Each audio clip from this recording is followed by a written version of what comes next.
கதிரவன் தோன்றும் காலையிலே. ஜெபம் பண்ண கடவோம். கர்த்தாவே, காலையிலே உம்மை துதிப்பேன். காலையிலே உமக்கு நேரே வந்து ஆயத்தமாகி காத்திருப்பேன். மகா பரிசுத்தமுள்ள எங்கள் அன்பின் ஆண்டவரே, நீர் தந்திருக்கிற அந்த புதிய நாளுக்காக நன்றியோடு நாங்கள் உம்மை துதிக்கிறோம், ஸ்தோத்திரிக்கிறோம். நாங்கள் ஒன்று கூடி உம்மை ஆராதிக்கவும், உடைய வார்த்தையை தியானிக்கவும், உம்மை தொழுது கொள்ளவும், எங்களுடைய விண்ணப்பங்களை எல்லாம் உடைய சமூகத்திலே தெரியப்படுத்தவும் நீர் ஏற்படுத்தி தந்த இந்த நல்ல தருணத்திற்காக நன்றியோடு நாங்கள் உம்மை துதிக்கிறோம், ஸ்தோத்திரிக்கிறோம். ஆண்டவரே, நீர் இந்த ஆராதனை எங்களுக்கு ஆசீர்வாதமாக்கி தந்துடுங்க. இந்த ஆராதனையின் மூலமாக எங்களோடு ஈடுபடுங்க. நாங்கள் உடைய வார்த்தைக்கு செவி சாய்க்கக்கூடிய மனப்பக்குவத்தை எங்கள் ஒவ்வொருவருக்கு தந்துட வேண்டும் என்று கஞ்சுகிறோம்.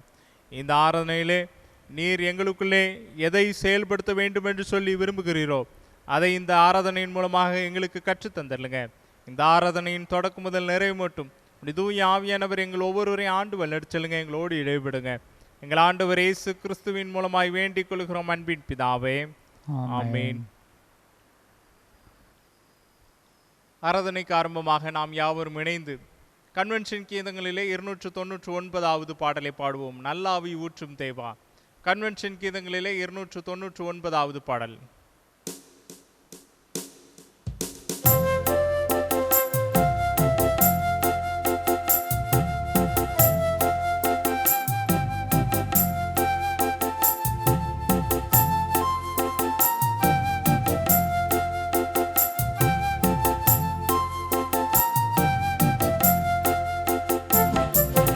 நல்லாவி ஊற்றும் தேவா, நற்கனி நான் தர நித்தம் துதி பாட. நல்லாவி ஊற்றும் தேவா, நல்லாவி ஊற்றும் தேவா, பெந்தேகோஸ்தே நாளிலே உந்தன் ஆவி ஈந்தீரே. பெந்தேகோஸ்தே நாளிலே உந்தன் ஆவி ஈந்தீரே. இந்த வேளையில் இறங்கிடுவீரே, விந்தை செய்வின் ஆவியே. நல்லாவி ஊற்றும் தேவா, மெத்த சுத்த நானே, சுத்தாவி கொண்டனையே. மெத்த சுத்த நானே, சுத்தாவி கொண்டனையே. சித்தம் வைத்தென்றும் சுத்தம் செய்வீரே, சத்திய பரிசுத்தனே.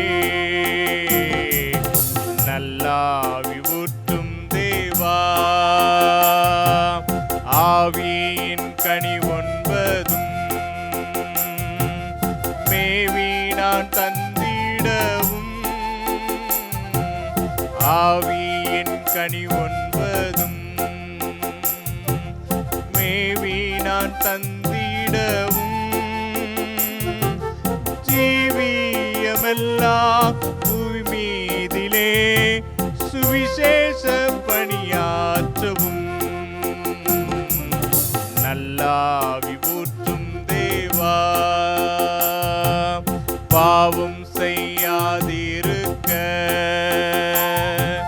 பாரில் சாட்சி பகர. பாவம் செய்யாதிருக்க பாரில் சாட்சி பகர. பார்மீட்க வந்த பரமனையே, பாரோர்க்கு எடுத்துரைக்க. நல்லாவி ஊற்றும் தேவா, நற்கனி நான் தர நித்தம் துதி பாட. நல்லாவி ஊற்றும் தேவா, நல்லாவி ஊற்றும் தேவா. நம்மையே நாம் தாழ்த்தி ஆராய்ந்து பார்த்து நம்முடைய குறைவுகளையும் குற்றங்களையும் ஆண்டவருடைய மறந்த தருணங்களை நாம் உணர்ந்து பார்த்து பொதுவான பாவரிக்கை ஜபத்தின் வழியாக யாவரும் சேர்ந்து அறிக்கை செய்வோம். சர்வ வல்லமையும் மிகுந்த இரக்கமுள்ள பிதாவே, தப்பிப்போன ஆடுகளைப் போல நாங்களுடைய வழிகளை விட்டு வழி விளைந்து போனோம். எங்கள் இருதயத்தின் யோசனைகளுக்கும் விருப்பங்களுக்கும் மிகவும் இணங்கி நடந்தோம். இந்த பரிசுத்த கற்பனைகளுக்கு விரோதமாய் குற்றம் செய்தோம்.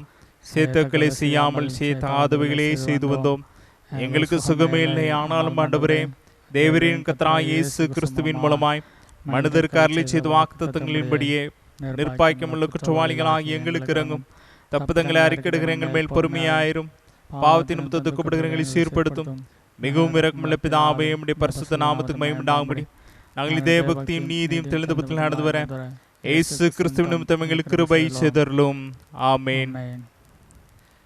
தேவனே, எப்பொழுது இரக்கம் செய்கிறதும் மன்னிக்கிறதும் உமக்கு சுபாவம் லட்சணமாய் இருக்கிறதுனால் எங்கள் தாழ்மையான விண்ணப்பங்களை ஏற்றுக்கொண்டு எங்கள் பாவங்களாகிய சங்கிலிகளினாலே நாங்கள் கட்டுண்டவர்களாயினும் மது மிகுந்த இரக்கத்தினாலே எங்களை கட்டவிழ்த்து விடுதலையாக்க வேண்டும் என்றும் எங்கள் ஒரே மத்தியஸ்தரும் எங்களுக்காக பரிந்து பேசுகிறவருமாயிருக்கிற எங்கள் ஆண்டவர் இயேசு கிறிஸ்துநாதர் மூலமாய் மனத்தாழ்மையோடு வேண்டிக் கொள்கிறோம்.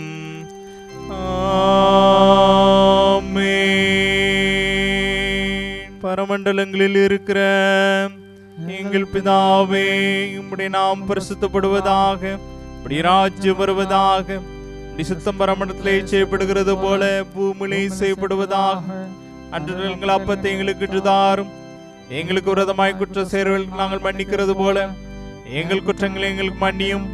எங்களை சோதனைக்குள் பிரவேசிக்க பண்ணாமல் தீமினங்களை ரட்சித்துக் கொள்ளும். ராஜ்யமும் வல்லமையும் மகிமையும் என்றைக்கும் விடுகளே. ஆமென்.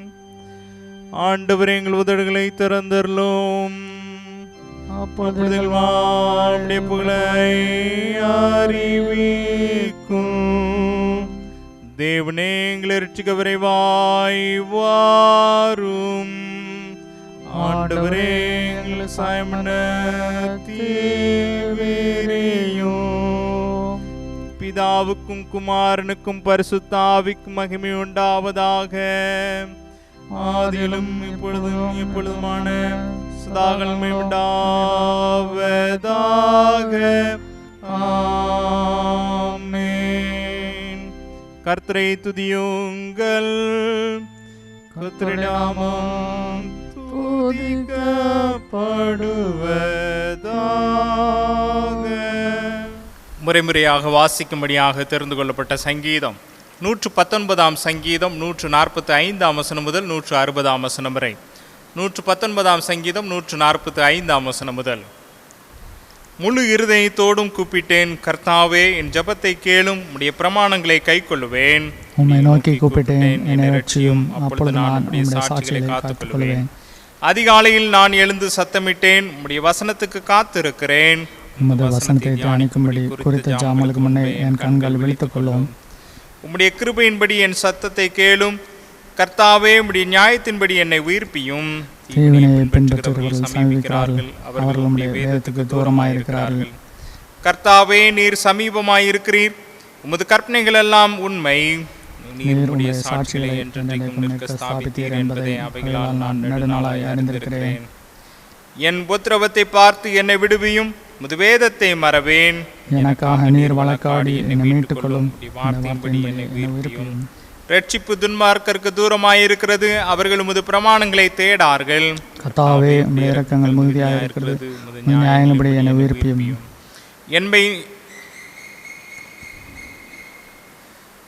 என்னை துன்பப்படுத்துகிறவர்களும் என்னை விரோதிக்கிறவர்களும் அநேகர், ஆனாலும் உம்முடைய சாட்சிகளை விட்டு விலகேன். உமது வசனத்தை காத்துக்கொள்ளாத துரோகிகளை நான் கண்டபோது எனக்கு அருவருப்பாய் இருந்தது. இதோ உம்முடைய கட்டளைகளை நேசிக்கிறேன். கர்த்தாவே, உமது கிருபையின்படி என்னை உயிர்ப்பியும். உம்முடைய வசனம் சமூலமும் சத்தியம், நீதி நியாயமெல்லாம் நித்தியம். கிறிஸ்துவுக்குள் மிகவும் பிரியமானவர்களே, இந்த புதிய நாளுக்காக ஆண்டவரை ஸ்தோத்தரிப்போம். பரிசுத்த ஆவியானவர்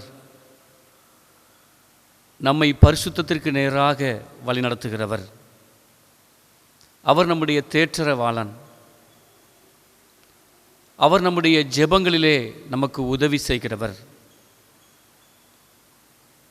பரிசுத்த ஆவியானவர் நம்முடைய வாழ்க்கையிலே இவ்வாறு எப்படியெல்லாம் செயல்படுகிறார் என்பதை குறித்து நாம் தியானித்து வருகிறோம். இந்த நாளில் பரிசுத்த ஆவியானவர் நம்மை சத்தியத்தின் பாதையில் நடத்துகிறார் என்பதை நம்முடைய சிந்தனையாக பெற்றுக்கொள்ள நாம் அழைக்கப்படுகிறோம். பரிசுத்த யோவான் எழுதின நற்செய்தி 16ஆம் அதிகாரத்திலே 13ஆம் வசனத்திலே இப்படி ஆண்டவராகிய இயேசு கிறிஸ்து தூய ஆவியானவரை குறித்த ஒரு விளக்கத்தை நமக்கு தருகிறார். சத்திய ஆவியாகிய அவர் வரும்போது சகல சத்தியத்திற்குள்ளும் உங்களை நடத்துவார். சத்தியம் என்றால் என்ன? ஆண்டவர் விரும்புகின்ற உண்மையுள்ள, நீதியுள்ள, நேர்மையான வாழ்க்கையின் நடைமுறைகளை அது குறிக்கிறது. நாம் ஏற்கனவே தியானித்திருக்கிறோம். கோணலும் மாறுபாடுமான வாழ்க்கையிலே ஆண்டவரின் பிரசன்னத்தை நாம் உணர முடியாது. பூமியானது ஒழுங்கின்மையும் வெறுமையுமாய் இருந்த பொழுது அந்த இடத்திலே பரிசுத்த ஆவியானவர் அசைவாடி அதை நேர்படுத்தி நிலைப்படுத்தி ஒரு ஆசீர்வாதமாக நமக்கு அவர் தந்திருக்கிறார்.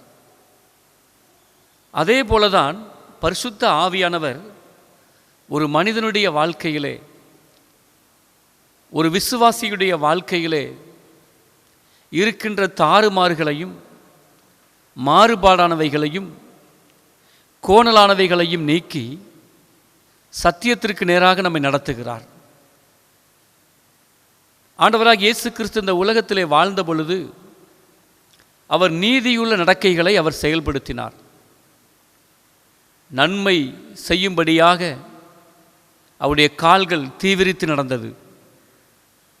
நன்மை செய்கிறவராக அவர் சுற்றித் திரிந்தார் என்று வேதம் சொல்லுகிறது. யார் யாருக்கு என்ன நன்மை செய்ய வேண்டும், எங்கே நீதி இல்லை, எங்கே அநீதி இருக்கிறது, எங்கே உண்மை இல்லை, உண்மைக்கு புறம்பான செய்தி எது என்பதை குறித்து ஆண்டவர் ஆழமான சிந்தனைகளை மனிதர்களுக்கு கற்றுக் கொடுத்தார். சத்தியத்தின்படி நடவாமல் மாய்மாலத்தோடு நடக்கிறவர்களை ஆண்டவர் கண்டித்து கொண்டார். சத்தியத்திற்கு விரோதமாய் நடக்கிறவர்களை மாய்மாலக்காரர்கள் என்றும் அவர்கள் வெள்ளையடிக்கப்பட்ட கல்லறை என்றும் ஆண்டவர் அவர்களை எச்சரித்தார். உண்மைக்கு புறம்பான வாழ்க்கையை ஆண்டவர் விரும்புவது இல்லை.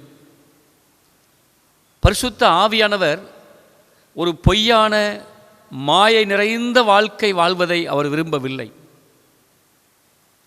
பொய்யான மாயை நிறைந்த விசுவாச வாழ்க்கை, பொய் மாய்மாலம் நிறைந்த பரிசுத்த வாழ்க்கை, இவை எல்லாவற்றுக்கும் வேறுபட்டவர், எதிரானவர் தூய ஆவியானவர். அவர் ஒரு மனிதனுக்குள்ளே வந்தால் அவர்கள் உண்மையை பேச ஆரம்பிப்பார்கள். இந்த உலகத்திலே ஆண்டவரின் நீதி எது என்பதை அவர்கள் பகுத்து ஆராய்ந்து அதை செய்ய ஆரம்பிப்பார்கள். நீதியற்ற செயல்களிலே தங்களை இணைத்து கொள்ளவோ, அநீதியான காரியங்களிலே தங்களை உறுதிப்படுத்திக் கொள்ளவோ அவர்கள் ஒருபோதும் துணிய மாட்டார்கள். பரிசுத்த ஆவியானவர் சகல சத்தியத்திற்கும் நேராக நம்மை வழிநடத்துகிறவர். பாவ மன்னிப்புக்காக ஜனங்கள் எதை தேட வேண்டும்? ரட்சிப்பு என்றால் என்ன? ஒரு மனிதனுடைய வாழ்க்கையில் நித்திய வாழ்க்கை என்றால் என்ன?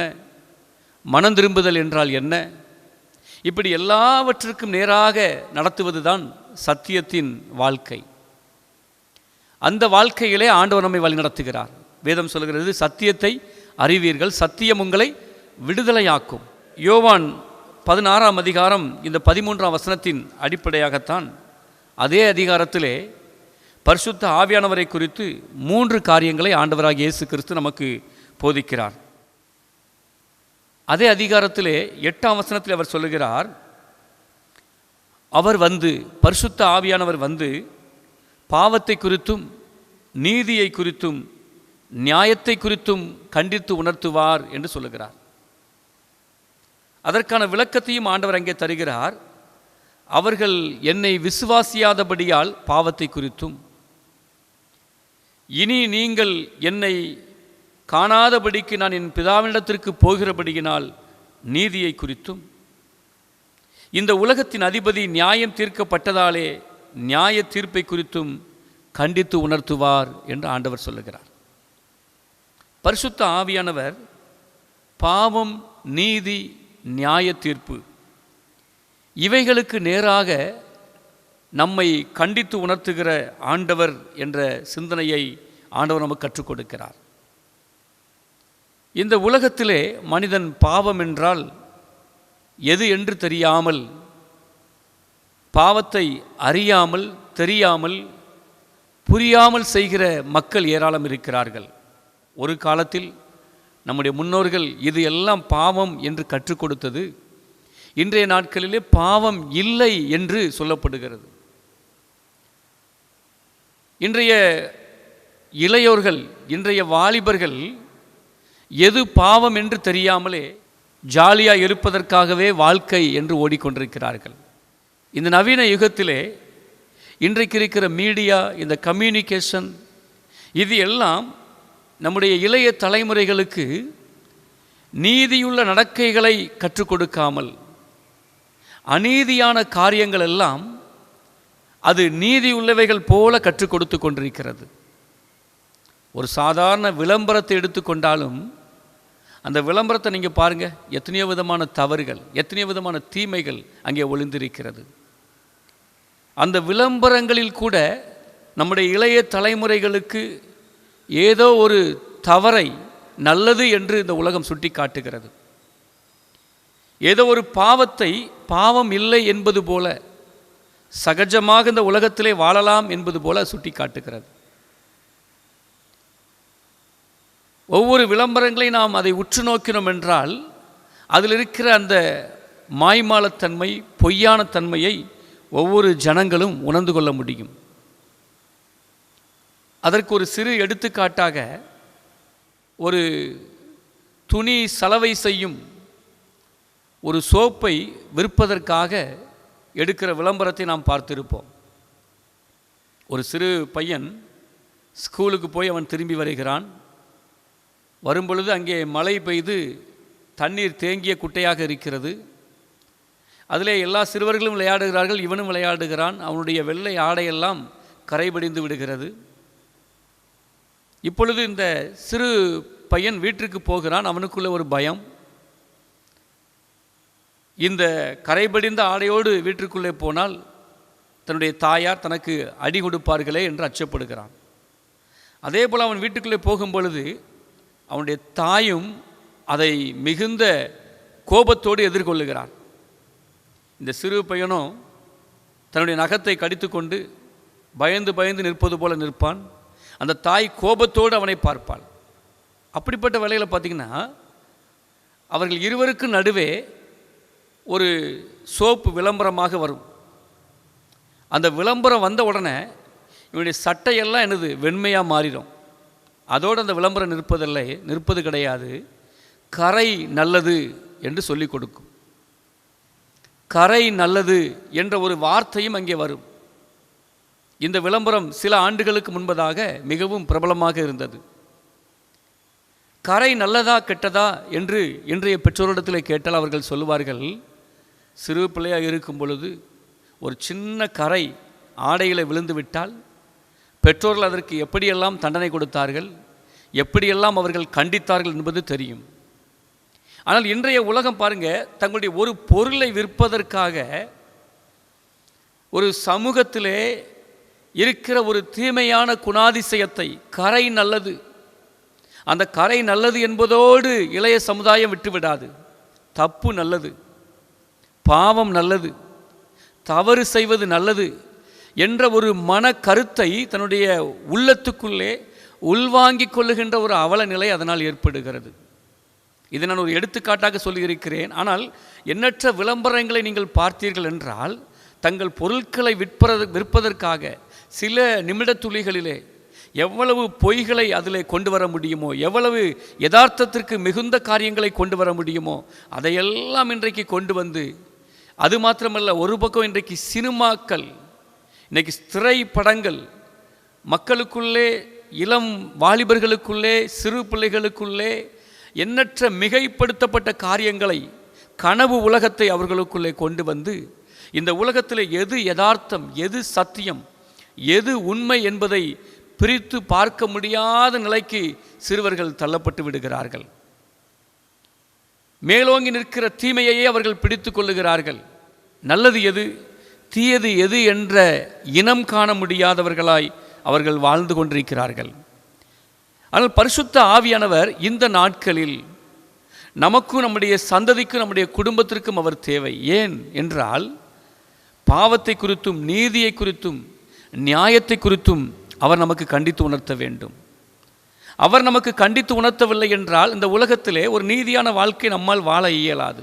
அதுதான் உண்மை. பாவங்கள் பெருக பெருக மனிதர்கள் கண்டித்து உணர்த்தும் அறிவுரைகளை அவர்கள் வெறுக்க ஆரம்பிப்பார்கள். அதுதான் உண்மை. நம்முடைய பாடசாலையாகட்டும் அல்லது நம்முடைய வீடாகட்டும், இன்றைய நாட்களில் நம்முடைய பிள்ளைகளுக்கு நாம் போதனை கொடுப்பதை பிள்ளைகள் விரும்புவது இல்லை. பெற்றோர்கள் கொடுக்கிற போதனைகள் கசப்பாக இருக்கிறது என்று சொல்லுகிற பிள்ளைகள் இருக்கிறார்கள். பெற்றோர்கள் போதனை கொடுத்தவுடனே தன்னுடைய காதுகளை அடைத்து கொள்ளும் பிள்ளைகள் இருக்கிறார்கள். பெற்றோர்கள் ஒரு அறிவுரை கொடுத்த உடனே கோபப்படுகின்ற பிள்ளைகள் இன்றைக்கு இருக்கிறார்கள். காரணம், இந்த உலகம் ஏதோ ஒன்றை, ஒரு தீமையான காரியங்களை அவர்களுக்கு நலமென்று கற்றுக் கொடுக்கிறது. அதற்கு மத்தியிலே இன்றைய இளையோர்கள் போராடுகிறார்கள். பெற்றோர்களும் அதற்கு மத்தியிலே போராடி தங்கள் பிள்ளைகளை வளர்க்க வேண்டிய காலகட்டங்களிலே நாம் வாழ்ந்து கொண்டிருக்கிறோம். இது நல்லது என்று நம்முடைய பிள்ளைகளுக்கு தெரிந்தாலும் நம்முடைய பிள்ளைகள் அதை கற்றுக்கொள்வதற்கு கால அவகாசங்கள் எடுக்கிறது. ஆனால் பரிசுத்த ஆவியானவர் ஒரு குடும்பத்திற்குள்ளே அவர் வரும்பொழுது, பரிசுத்த ஆவியானவர் மெய்யாய் உங்கள் வாழ்க்கையிலே அவர் மையமாய் இருக்கும் பொழுது, பரிசுத்த ஆவியானவரின் நிரப்புதலுக்கு உட்பட்ட குடும்பமாய் இருக்கும் பொழுது, அவர் நம்மை பாவம் என்றால் என்ன, நீதி என்றால் என்ன, ஆண்டவருடைய நியாய தீர்ப்பு என்றால் என்ன, இதற்கு நேராக அவர் நம்மை வழிநடத்துகிறார் என்ற செய்தி நமக்கு சொல்லப்பட்டிருக்கிறது. சொல்லப்போனால் அவருடைய முக்கியமான ஒரு ஊழியம் கண்டித்து உணர்த்துகின்ற ஒரு ஊழியம். ஒரு ஆசிரியர் இன்றைக்கு கண்டித்து உணர்த்த இயலாது, ஒரு பெற்றோர்கள் கண்டித்து உணர்த்த இயலாது. ஆனால் பரிசுத்த ஆவியானவர் ஒரு மனிதனுக்குள்ளே வருவார் என்றால் அவர் அவனை கண்டித்து உணர்த்துகிறார். எப்படி நடக்க வேண்டும், என்ன பேச வேண்டும், எது இதிலே உண்மை, எது பொய்யானது என்று ஆண்டவர் தூய ஆவியானவர் ஒரு மனிதனுக்குள்ளே வந்து, ஒரு விசுவாசிக்குள்ளே வந்து அவனை கண்டித்து உணர்த்துகிறார் என்பதுதான் உண்மை. கண்டித்து உணர்த்துதல் என்ற இந்த வார்த்தையின் அர்த்தம் கிரேக்கத்திலே எலஸ்கோ என்ற வார்த்தை. இதனுடைய விளக்கத்தை நாம் பார்த்தோம் என்றால், ஒரு மனிதனுடைய குற்றத்தை அறிவுறுத்துதல், குற்றத்தை கண்டுபிடிப்பது மாத்திரமல்ல, அந்த குற்றத்தை உணர்த்துதல். இன்னும் அதோடு விடுவது அல்ல இந்த கண்டிக்கும் முறை. குற்றத்தை உணர்த்தி அதை நிரூபித்தல், அதை வெளிப்படுத்துதல், இந்த குற்றம் இது தவறு என்று சுட்டிக்காட்டுதல். இன்னும் அதோடு கூட இந்த வார்த்தையின் அர்த்தம் நிற்கவில்லை, அவர்களை சமாதானப்படுத்துதல். சமாதானப்படுத்துதல்னால் என்ன? அதிலிருந்து அவர்களை வெளிக்கொண்டு வந்து அவர்களை நிலைப்படுத்தி அவருடைய மனதை சமாதானப்படுத்தி தன்னுடைய தெய்வீக திட்டத்தை நிறைவேற்றுதல்.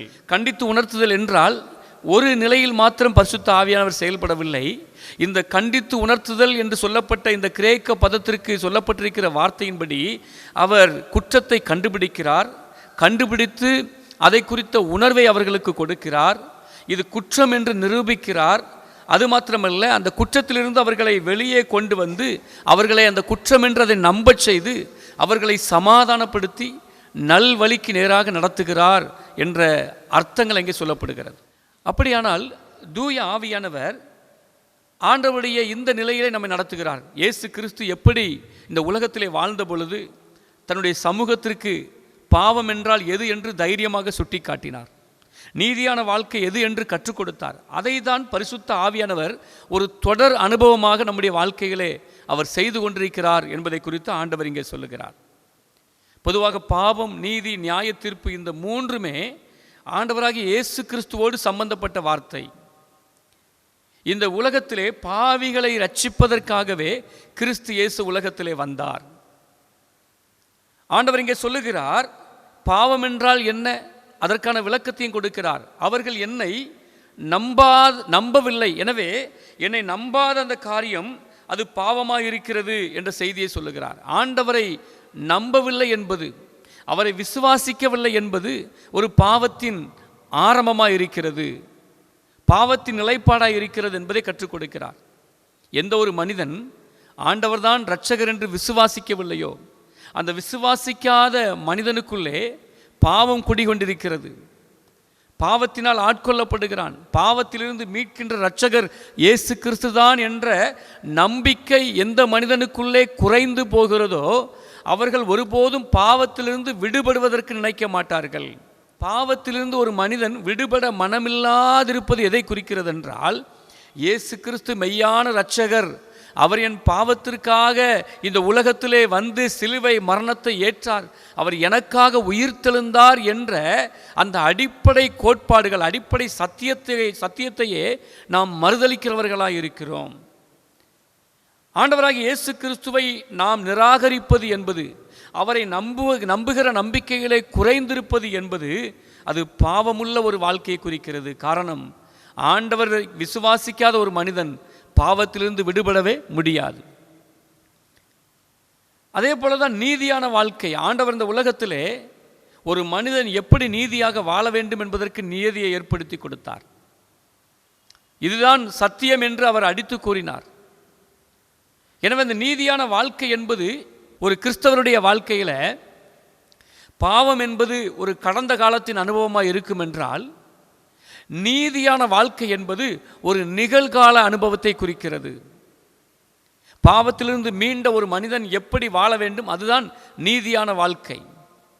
அதே போல நியாய தீர்ப்பு என்பது ஆண்டவராகிய இயேசு கிறிஸ்து அவருடைய வாழ்க்கையின் நிறைவிலே, இந்த உலக வாழ்க்கையின் நிறைவிலே அவர் பிசாசை சிலுவை மரணத்தின் மூலமாய் வென்று காட்டினார். அதே போல கிறிஸ்தவர்களுக்கும் பிசாசின் எல்லா தீமைகளையும் வெல்லும் அதிகாரத்தை கொடுத்திருக்கிறார். இன்னும் நியாய தீர்ப்பு என்னும் ஆண்டுடைய 2ஆம் வருகையின் நாளிலே இந்த முழு உலகத்தின் தீமைகளும் அது நியாயம் தீர்க்கப்படுகிறது. பிசாசானவன் நியாயம் தீர்க்கப்படுகிறான். எனவே ஆண்டவராகிய இயேசு கிறிஸ்துடைய 2ஆம் வருகை அல்லது நம்முடைய எதிர்கால வாழ்க்கையின் ஒரு தொடர்போடு அது ஒப்பிடப்படுகிறது. ஒரு விசுவாசியுடைய அல்லது இந்த உலகத்திலே வாழுகின்ற மனிதனுடைய 3 காலங்களையும் பகுத்து சொல்லுகிற இந்த 3ஐயும் குறித்து பரிசுத்த ஆவியானவர் நமக்கு கற்றுக் கொடுக்கிறார். பாவம் என்றால் என்ன, அதிலிருந்து விலகி வாழுங்கள். நீதி என்றால் என்ன, அந்த வாழ்க்கையை வாழ்ந்து காட்டுங்கள். நியாய தீர்ப்பு என்ற ஒன்று இருக்கிறது, எனவே நீங்கள் கவனமாக இருங்கள் என்று ஆண்டவர் இந்த 3ஐ குறித்து நமக்கு போதிக்கிறார். பரிசுத்த ஆவியானவர் ஒரு விசுவாசியை இந்த 3 நிலையிலிருந்தும் காத்து கொள்வதற்காக பாவத்திலிருந்தும் நீதியை குறித்தும் நியாயத்தை குறித்தும் அவனுக்கு கண்டித்து உணர்த்துகிறார் என்ற செய்தி சொல்லப்படுகிறது. பாவத்தை குறித்து கண்டித்து உணர்த்துகிறது என்பதை பரிசுத்த ஆவியானவர் செய்து கொண்டே இருந்தாலும், பரிசுத்த ஆவியானவருக்கு தங்கள் உள்ளத்தை திறந்து கொடுக்காத ஜனங்கள் இருக்கும் வரைக்கும் அது அவருடைய வாழ்க்கையிலே சாத்தியப்படுவது இல்லை. வேத புத்தகத்தில் 2 ராஜாக்கள், ஒன்று சவுல் ராஜா, இன்னொன்று தாவீது ராஜா. இந்த சவுல் ராஜாவை குறித்து ஒரு சம்பவம் 1 சாமுவேல் 15ஆம் அதிகாரத்தில் சொல்லப்படுகிறது. தாவீது ராஜாவை குறித்த ஒரு சம்பவம் 2 சாமுவேல் 12ஆம் அதிகாரத்தில் சொல்லப்படுகிறது. சவுலை குறித்து சொல்லப்பட்ட காரியம் என்ன? அமலேக்கியர்கள் மீது ஒரு யுத்தம் வந்தது. சாமுவேல் தீர்க்கதரிசி சொல்லுகிறார், அந்த யுத்தத்திற்கு செல்லுங்கள், ஆனால் ஒன்றையும் விட்டு வைக்க வேண்டாம், எதையும் கொள்ளையடித்து கொண்டு வர வேண்டாம், எல்லாவற்றையும் நீங்கள் சுட்டரித்து போடுங்கள். ஆனால் பாருங்க, சவுலும் அவனுடைய ஜனங்களும் அங்கே போகிறார்கள், அமலேக்கியர்களை மேற்கொள்ளுகிறார்கள். இப்பொழுது அங்கே இருக்கிற கொழுத்த ஆடுகள், கொழுத்த மாடுகளை பார்த்த உடனே இந்த சவுலுக்கும் அவனுடைய ஜனங்களுக்கும் அதை சுட்டரிக்கும் மனமில்லை. இவை எல்லாவற்றையும் அப்படியே நம்முடைய தேசத்திற்கு ஓட்டி கொண்டு வந்தால் நமக்கு பயன்படுமே என்று அவர்கள் அந்த கொழுத்த ஆடுகளையும் மாடுகளையும் தங்கள் தேசத்திற்கு கொண்டு வந்து விடுகிறார்கள். இப்பொழுது சாமுவேல் தீர்க்கதரிசி வருகிறார். வந்தவுடனே இந்த சவுல் முந்தி கொண்டு சொல்லுகிறார், கர்த்தருடைய வார்த்தையை நான் நிறைவேற்றி விட்டேன், நீர் சொன்ன உடனே நான் அதை செய்து விட்டேன் என்று தன்னுடைய நிலைப்பாட்டை அங்கு சொல்லுகிறார். ஆனால் பாருங்க, சாமுவேல் கேட்கிறார், இந்த ஆடுகளின் சத்தமும் மாடுகளின் சத்தமும் எதை குறிக்கிறது? நீர் கீழ்ப்படியவில்லை, கீழ்ப்படிந்தேன் என்று நாடகம் ஆடுகிறீர். ஆனால் இந்த ஆடுகளின் சத்தமும் மாடுகளின் சத்தமும் நீர் ஆண்டோடைய வார்த்தைக்கு கீழ்ப்படியவில்லை என்பதை சுட்டி காட்டுகிறது என்று இந்த சாமுவேல் தீர்க்கதரிசி சவுல் மீது கோபம் கொள்ளுகிறார். அதற்கு பிற்பாடு சவுல் தன்னுடைய தவறை உணர்ந்தாலும் பாருங்க, ஆரம்பத்தில் ஆண்டுடைய வார்த்தை வந்தவுடனே, ஆண்டுடைய கண்டிப்பு வந்தவுடனே இந்த சவுல் ராஜாவால் மனம் திரும்ப முடியவில்லை. மாறாக தான் நீதி உள்ளவன் என்று சொல்லி தன்னை நியாயப்படுத்துகிறான். பாவத்தை குறித்த ஒரு உணர்வு உடனடியாக இந்த சவுலுக்குள்ளே வரவில்லை என்பதினால் சவுலை குறித்து வேதம் சொல்கிறது, சவுலை ராஜாவாய் ஏற்படுத்தினதற்காக ஆண்டவர் மனஸ்தாபப்பட்டார் என்று வேதம் சொல்லுகிறது. ஆனால் பாருங்க, தாவீதும் தன்னுடைய வாழ்க்கையில ஒரு பாவத்திலே விழுந்தார். நாத்தான் தீர்க்கதரிசி வந்து பாவத்தை சுட்டி காட்டின உடனே இங்கே தாவீது ராஜா சொல்லுகிற வார்த்தை என்ன தெரியுமா? நான் கர்த்தருக்கு விரோதமாய் பாவம் செய்தேன். தன்னுடைய பாவத்தை மூடி மறைக்கவில்லை, தன்னுடைய பாவத்தை அவர் நியாயப்படுத்தவில்லை. ஒரு ராஜா அவர் தன்னை எந்த விதத்திலும் நியாயப்படுத்தி இருக்கலாம். அந்த வார்த்தை வந்தவுடனே உணர்த்தப்பட்டவர் தாவீது ராஜா. எனவே தான் தாவீதை ஆண்டவர் பிரியமான தன்னுடைய இதயத்திற்கு ஏற்றவராக ஆண்டவர் ஏற்றுக்கொண்டார்.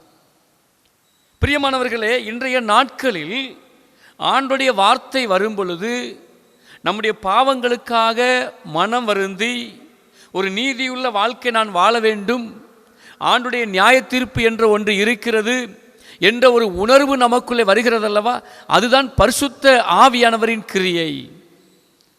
பரிசுத்த ஆவியானவர் ஒரு மனிதனுக்குள்ளே இல்லை என்றால் இது எல்லாம், இந்த உணர்வுகள் எல்லாம் மழுங்கி போய்விடும். அதுதான் உண்மை. பிரியமானவர்களே, வாரும் தூய ஆவியானவரே, என் உள்ளத்துக்குள்ளே வாரும், எனக்குள்ளே பாவத்தை குறித்த ஒரு உணர்வை தாரும்.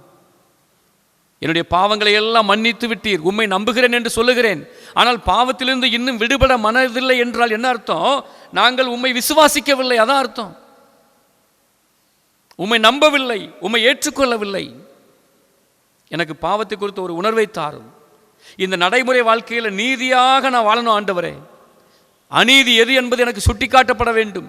இதுதான் நீதி என்று எனக்கு கற்றுக் கொடுக்கப்பட வேண்டும். அநீதியிலே நான் உழன்று கொண்டு இதுதான் சொகுசான வாழ்க்கை என்று விழுந்து போய்விடக்கூடாது. நீதியுள்ள வாழ்க்கை வாழ வேண்டும். காரணம், ஒரு நியாய தீர்ப்பு இருக்கிறது, அதற்கு நான் தப்பித்து கொள்ள முடியாது.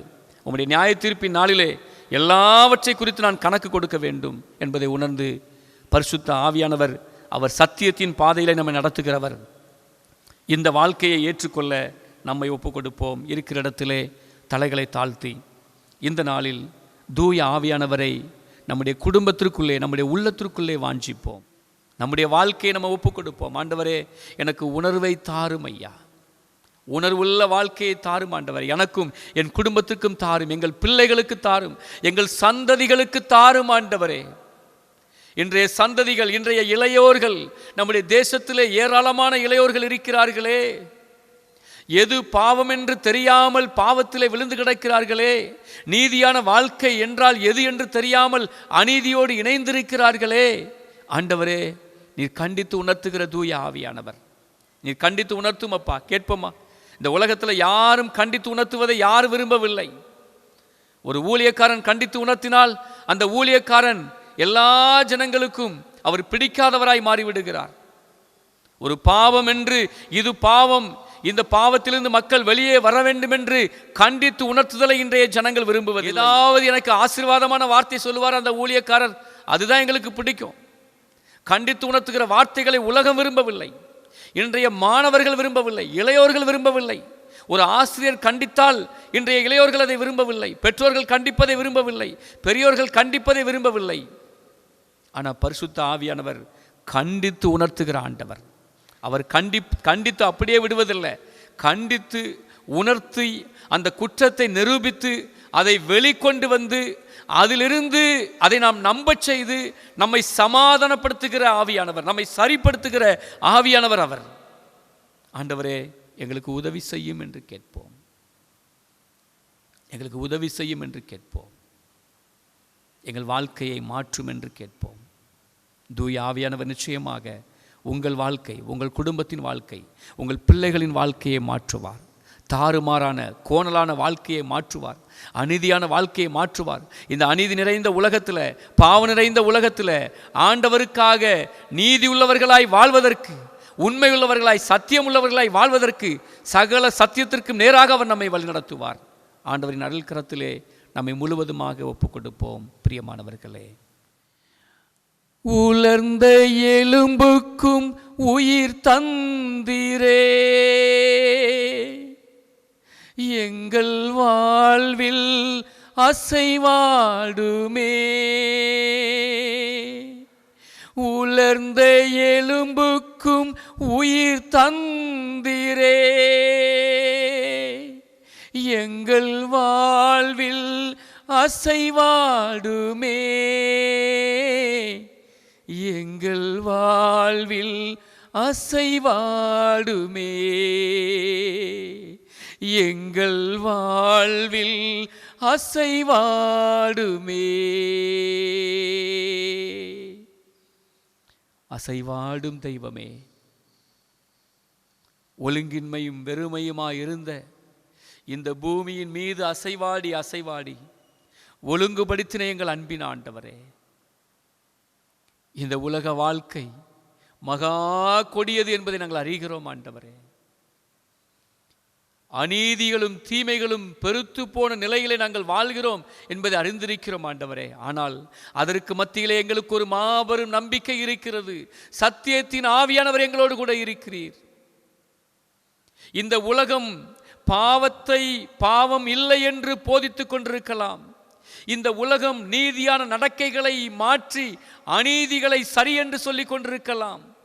இந்த உலகம் எப்படி வேண்டுமானாலும் வாழலாம் என்று கற்றுக் கொடுக்கலாம். ஆனால் சத்திய ஆவியானவர் எங்களுக்குள்ளே வரும் பொழுது நீர் பாவத்தை குறித்தும் நீதியை குறித்தும் நியாய தீர்ப்பை குறித்தும் எங்களை கண்டித்து உணர்த்துகிற ஒரு நல்ல ஆசிரியராய் இருக்கிறீர். கண்டித்து உணர்த்துகிற நல்ல ஆசானாய் இருக்கிறீர். அதற்காக உமக்கு ஸ்தோத்திரம் ஐயா. தகப்பனே, இதோ ஒவ்வொரு பிள்ளைகளுக்குள்ளும் இந்த உணர்வுகள் வெளிப்படட்டும் என்று நாங்கள் ஜெபிக்கிறோம்.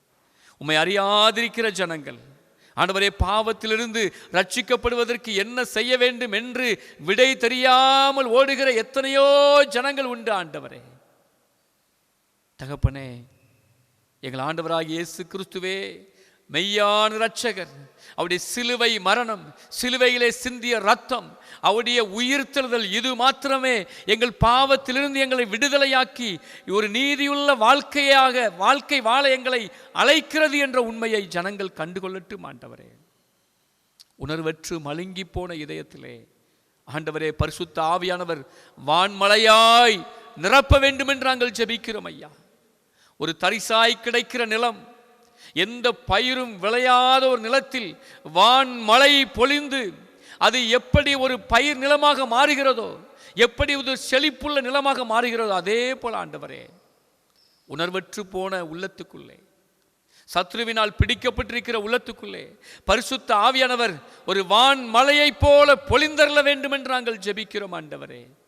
நீங்க இறங்கி வந்து மன கடினங்களை எல்லாம் அகற்றி நீங்க ஒவ்வொரு இதயத்தையும் ஆளுகை செய்யுங்க ஆண்டவரே. ஒரு உணர்வுள்ள இதயத்தினால் நிரப்புங்க ஆண்டவரே.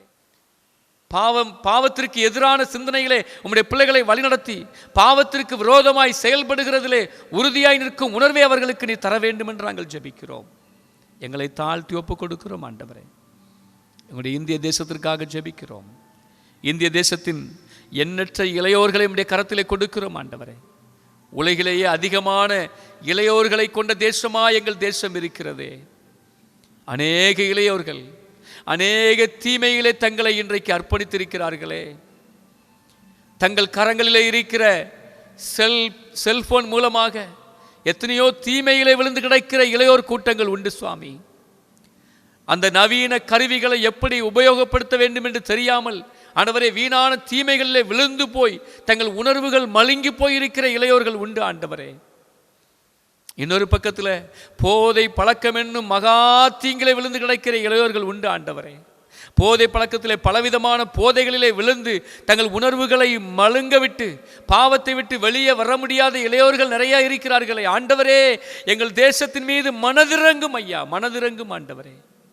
மாம்சமான யாவர் மீதும் என் ஆவியை நான் ஊற்றுவேன் என்று வாக்கு பண்ணியிருக்கிறீரே ஆண்டவரே. ஆங்காங்கே ஜனங்களுக்குள்ளே ஆண்டவரே உம்முடைய பரிசுத்த ஆவியின் வல்லமை ஊற்றப்படட்டும் என்று நாங்கள் ஜெபிக்கிறோம்.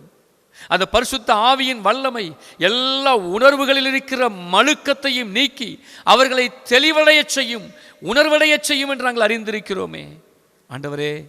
உங்க கிருபை எங்களுக்கு வேண்டும் ஐயா. பரிசுத்த ஆவியானவர் எங்கள் மத்தியிலே நீ வல்லமையாக இடைபட வேண்டும், எங்கள் தேசத்தில் இடைபட வேண்டும் என்று நாங்கள் ஜெபிக்கிறோம். உம்முடைய ஆளுகை நிரம்பட்டும் ஐயா. அன்று ஆதியிலே உலகத்தை படைக்கும் பொழுது எப்படி ஒழுங்குபடுத்தினீரோ அதே போல எங்கள் தனிப்பட்ட வாழ்க்கையை, எங்கள் குடும்பத்தை, எங்கள் திருச்சபையை, எங்களுடைய திருமண்டலத்தை, எங்கள் தேசத்தை, உலகத்தின் அத்தனை தேசங்களையும் ஒழுங்குபடுத்துகிற தூய ஆவியானவரின் வல்லமை ஊற்றப்பட வேண்டும் என்று நாங்கள் ஜெபிக்கிறோம். எங்களை தாழ்த்தி ஒப்பு கொடுக்கிறோம். நீங்கள் பெருகவும் நாங்கள் சிறுகவும் எங்களை அர்ப்பணிக்கிறோம். இவை எல்லாவற்றையும் எங்கள் ஆண்டவரும் எங்கள் மீட்பருமாகிய இயேசு கிறிஸ்துவின் திருப்பாதம் அணிந்து கேட்கிறோம் ஜீவனுள்ள நல்ல பிதாவே, ஆமேன். நம்முடைய கர்த்தராகிய இயேசு கிறிஸ்துவின் கிருபையும் பிதாவாகிய தேவனுடைய அன்பும் பரிசுத்த ஆவியானவரின் ஐக்கியமும் நம் அனைவரோடும் சதா காலங்களிலும் நிலைத்திருப்பதாக, ஆமேன். யாவரும் இணைந்து சொல்லுவோம். என் ஆத்துமாவே கர்த்தரை ஸ்தோத்திரி, என் முழு உள்ளமே அவருடைய பரிசுத்த நாமத்தை ஸ்தோத்திரி.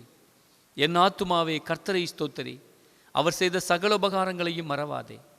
அவரின் அக்கிரமங்களை எல்லாம் மன்னித்து உன் நோய்களை எல்லாம் குணமாக்கி உன் பிராணனை அழிவுக்கு விலக்கி மீட்டு உன்னை கிருபையினாலும் இரக்கங்களினாலும் முடிசூட்டி நன்மையினால் உன் வாயை திருப்தியாக்குகிறார். கழுகுக்கு சமானமாய் உன் வயது திரும்ப வாழ வயது போலாகிறது. ஒடுக்கப்படுகிற யாவருக்கும் கர்த்தர் நீதியையும் நியாயத்தையும் செய்கிறார். ஆமேன்.